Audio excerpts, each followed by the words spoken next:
Good day again, grade 9. So, punta naman tayo sa rationalization ng denominator.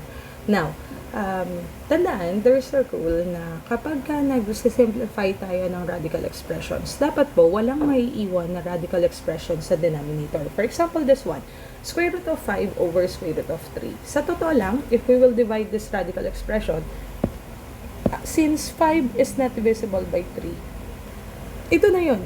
Hindi mo na kasi pwedeng i-divide. Pero, it will violate yung rule na bawal ang radical expression sa denominator. So, ang gagawin mo, ira-rationalize mo yung denominator.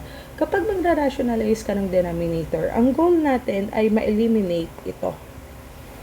So, dapat maging perfect square or perfect root ito para ma-cancel out. So, here, imumultiply ko siya sa square root of 3 over square root of 3.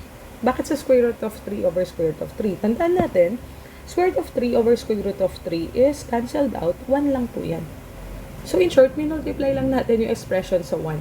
So, since minultiply lang natin sa 1, hindi nagbago yung ating radical expression. We still have square root of 5 over square root of 3. So, from here, you will have square root of 5 times square root of 3. That is, since they have the same index, which is invisible to, ang gagawin lang natin ay multiply yung dalawang radical nila. So, that is 5 times 3. Sa baba naman, or sa denominator, they still have the same index.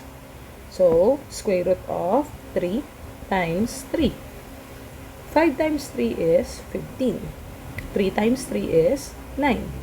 Now, may radical expression pa rin, yes, pero may perfect square po kasi si 9. So, dahil perfect square si 9, we can write it down as square root of 15 over 3. Principal root lang kukunin or positive root lang po. Okay? Now, may common mistake na ginagawa ang mga students dito.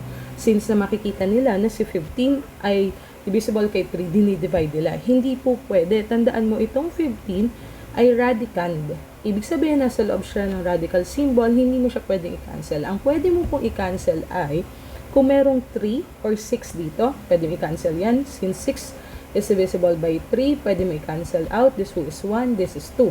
Pero since wala pong ganong incident, this will be your final answer. Okay? Let's try another example. Let's say you have, lang natin, cube root of x over cube root of y. Yan. Iba na yung index niya. So, paano kapag iba na yung index? Tandaan mo, kailangan daw maging perfect root yung denominator. So, ang denominator natin ay cube root of y. Dapat maging perfect root siya. So, imumultiply ko ito sa cube root of y square over cube root of y square. Bakit sa y square? Or bakit cube root of y square?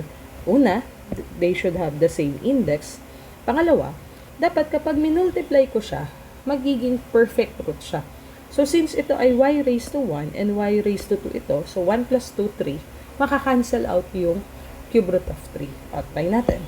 This will be, they have the same indices naman, so pwede natin i-multiply. So, that will be cube root of x times y square all over cube root of y times y square. Cube root of x times y square, so that is cube root of x y square all over cube root of y times y square is y cube. Ito yung sinasabi ko. Pwede mo na i-cancel out to. So, since na-cancel na yan, ang matitira na lang po ay cube root of xy square, yung nasa numerator, all over y na lang po. Kasi na-cancel out na nung cube root of na-cancel out na yung radical expression. So, that will be cube root of xy square all over y. Now, kung pwede pang simplify, pero in this case, yan na po yung simplest form natin.